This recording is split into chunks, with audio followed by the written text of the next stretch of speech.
आनंद नाम का एक लड़का रेलगाड़ी में साफ-सफाई करता था और उससे मिलने वाले पैसों से अपने घर का गुजारा करता था। उसके परिवार में एक बूढ़ी माँ, एक छोटी बहन और बीमार पिता थे। एक दिन गाड़ी में सीटों के नीचे सफाई करते समय उसे एक पर्स मिला। पर्स हाथ में आते ही उसके हाथ कांपने लगे। उसे लगा कि इसमें बहुत सारे पैसे होंगे। उसने झटपट पर्स उठाकर अपनी जेब में डाल लिया।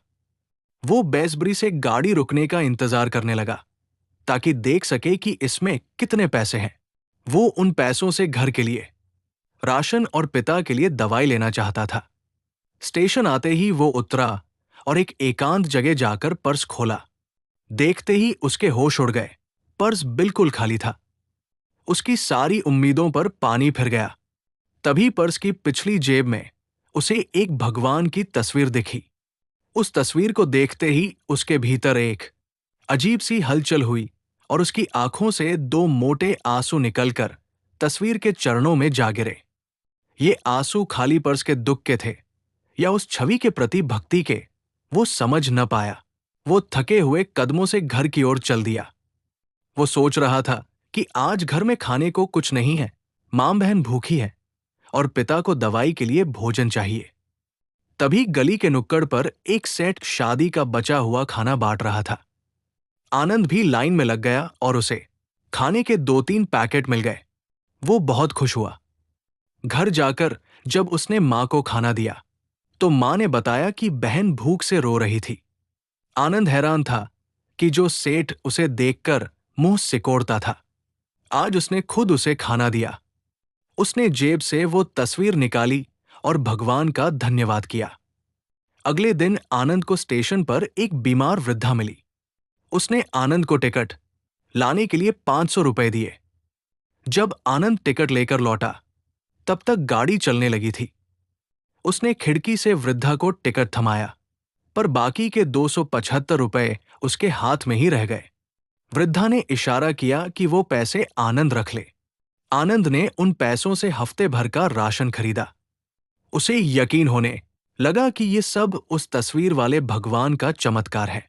जब उसने मां से पूछा कि ये कौन से भगवान हैं, तो मां राशन देखकर इतनी खुश थी कि उसने ध्यान नहीं दिया। कुछ दिन बाद ट्रेन में सफाई करते समय उसने कुछ भक्तों को उसी तस्वीर के साथ हरे कृष्ण का जाप करते देखा।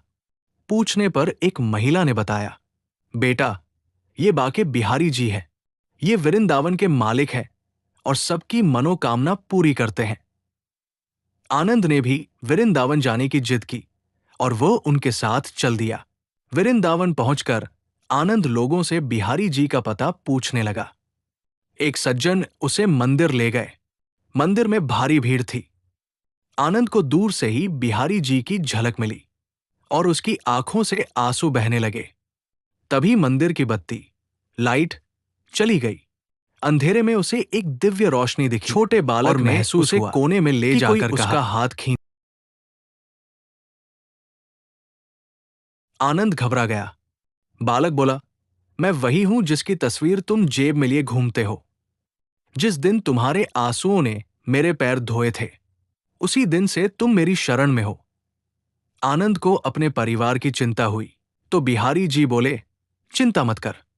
जिस बस्ती में तुम रहते थे, वहां एक सेठ को मंदिर बनाना था। उसने तुम्हारी झोपड़ी के बदले तुम्हारे परिवार को पक्का घर और खाने का प्रबंध कर दिया है। अब तुम यही रहो और मेरे लिए फूलों की माला बनाया करो।